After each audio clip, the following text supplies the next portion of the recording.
Oi! Vamos falar um pouco sobre a palavra de Deus? Certo. Vamos falar sobre a palavra que se encontra em João, capítulo 16, versículo 25, que fala assim. Fala sobre como Jesus venceu o mundo, como deveremos vencer. Como ele venceu, a gente também vence. Disse-vos isto por parábolas. Chega, porém, a hora em que não falarei mais por parábolas, mas abertamente vos falarei acerca do Pai. Naquele dia pedireis em meu nome, e não vos digo em que eu rogarei por vós ao Pai. Pois o mesmo Pai vos ama, visto como vos me amaste, e creste que saí de Deus, saí do Pai, e vim ao mundo outra vez, deixo o mundo, e vou para o Pai. E disseram-lhe os discípulos: Eis que agora falas abertamente, fala abertamente.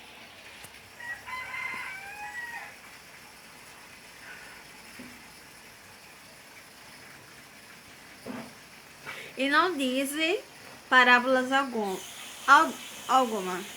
Agora conhecemos quem sabe e não precisa de quem alguém te interrogue, não precisa de que alguém, não.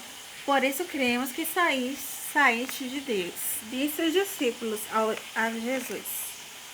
Respondeu-lhe Jesus: Credes agora? Eis que chega a hora e já se aproxima, e que vós sereis dispersos, cada um para a sua parte, e me deixareis só, mas não estou só, porque o Pai está comigo. Tenho-os dito isto para que em mim tenhas paz. O mundo tereis aflições, mas tem de bom ânimo, e porque tens bom ânimo, que eu venci o mundo. Essa palavra fala sobre como Jesus venceu o mundo, as dificuldades que ele passou, e que fala bem próximo, que eu mais gostei, mas sempre que fala no versículo 31, ele pergunta se creres agora. E ele diz que chega a hora, porque já estava no tempo de ele ir para Deus, ser crucificado para nos salvar e ter a vida eterna. E ele diz: Eis que chega a hora, e já se aproxima, como ele mesmo diz, em que vós sereis dispersos de cada um para a sua parte. Isso fala que os apóstolos teriam que visitar cada parte da face da terra ou dos lugares lá de Jerusalém, Israel, onde eles habitavam. Tudo bem. E me deixariam só, mas não estou só, porque o meu Pai está comigo. Ele disse que não estava só porque ele sabia que a fé dele era maior, era mais do que os discípulos, claro que ele era o próprio Deus, claro que era o Filho de Deus. E disse mesmo que o Pai estava com ele, a fé estava dentro do seu coração, porque ele sabia que ele era o primogênito, ele era o Filho de Deus. E tenho dito isso, para que em mim tenham paz. E o mundo tereis aflições, mas tem de bom ânimo. Isso fala de aflições, tempestades, vendavais, coisas que a gente passa, provações, coisas que a gente pensa que nunca chega, coisas que talvez a gente queira logo, coisas talvez carnais, coisas materiais, só que tem um motivo. Deus fala para que nós temos que ter primeiro contato com Ele, teremos que primeiro pedir a Ele pelo nosso coração, pedir pela nossa salvação, pedir primeiro por nós mesmos. E depois temos que pedir pela nossa família, como diz a palavra. E ele venceu o mundo, porque ele deu, Deus deu o seu filho para salvar toda a humanidade. E como a gente tem tantas aflições são coisas passageiras. São coisas que talvez quando a gente começa a viver uma vida nova, como se diz na conversão. Conversão é como a gente se converte, como a gente entra na igreja. Nosso passado é apagado, certo? Nosso passado é apagado porque Deus nos faz uma nova criatura. Isso acontece quando nos batizamos nas águas e quando Deus vê o tempo se batizados com fogo. Isso não tem tempo determinado por nós, mas sim pelo próprio Deus, certo?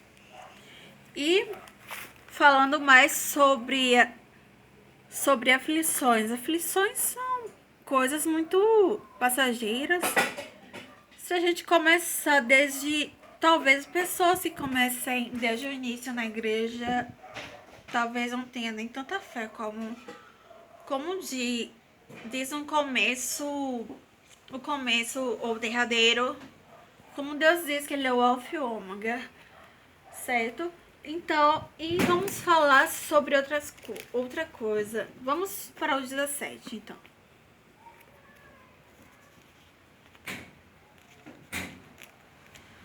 Vamos falar sobre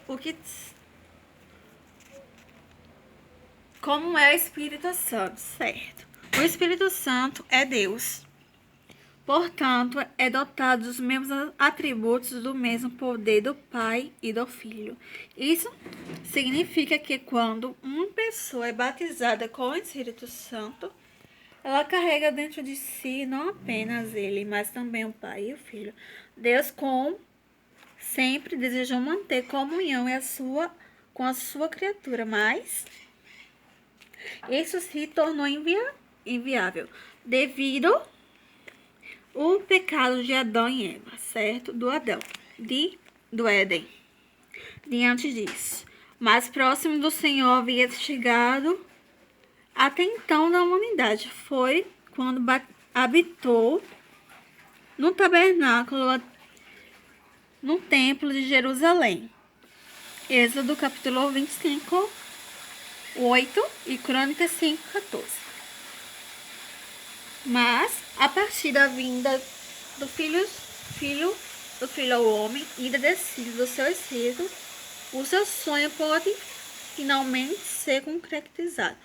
Pois, quando alguém recebe o Espírito Santo, é o eterno Deus, passa a habitar plenamente em seu interior. Isso significa que você tem que abrir seu coração para Deus, abrir a porta. Significa o quê? Você desejar Ele como seu único e objetivo Salvador, para ser eterno como Ele é eterno, para viver com Deus e com Pai, porque todos nós somos filhos. Talvez alguém chame só de servos, ou talvez só de criaturas, mas sabes que Deus dá a gente talvez a gente tenha os frutos, mas talvez não sabe. Talvez não sabe. Falando sobre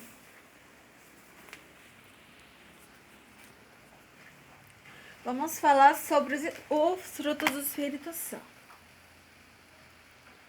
Se você é justo e prudente, você é recompensado. Claro que é recompensado. O Espírito Santo é consolador. Se você tem os dons do Espírito, você tem paz, tem amor, tem alegria, tem perseverança, tem domínio próprio, tem todas as coisas. Não prevarica, não é colocado para baixo. Só que, como a gente vive num mundo muito globalizado, como se diz, pessoas mais ricas com os pobres lá embaixo, talvez isso se resolva Agora vamos falar sobre o objetivo. Vamos falar sobre o que eu estava falando, que eu até me esqueci. O Espírito Santo é puro. Se a gente não buscar a santidade em Deus, a gente peca, faz tudo de errado, mas se você estiver com Ele no alvo, você sempre conseguirá ser santo igual a Ele, porque Ele diz que devemos ser santos igual a Ele, mesmo que pecamos, prevaricamos e fazemos tudo de errado, mas sempre há uma saída, sempre há alguém buscar, que é o próprio Deus.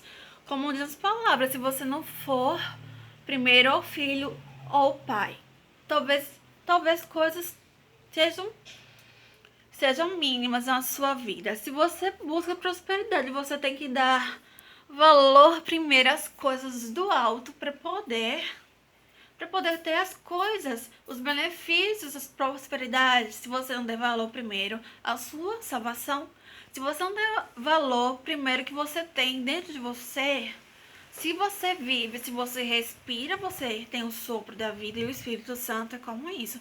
Se você respira, você tem um ar, e o Espírito Santo é como um vento que sopra.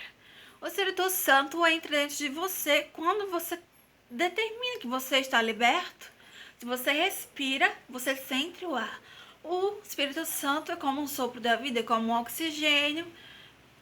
Por isso que não devemos acabar com as florestas, as árvores, claro, com certeza. Porque é isso que acaba mais a camada de ozônio. Lembrando que o Espírito Santo, ele não entra em qualquer lugar. Tem razão, não entre em qualquer lugar. Se você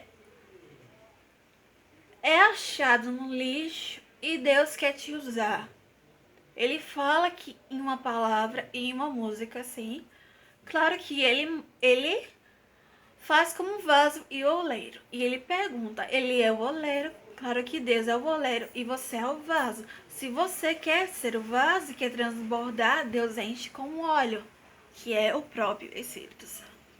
Deus molda do jeito que Ele quer e faz do jeito que Ele quer e do jeito que Ele quer usar.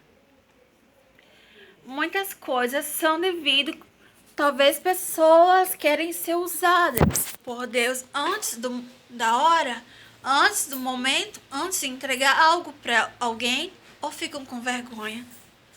Isso talvez seja errado. Talvez a mim tenha um meu entendimento. Certo, talvez tenham vergonha de cantar, ou talvez envergonhar a família, tudo bem? Isso também é coisas ruins. Certo. Vamos falar mais alguma coisa.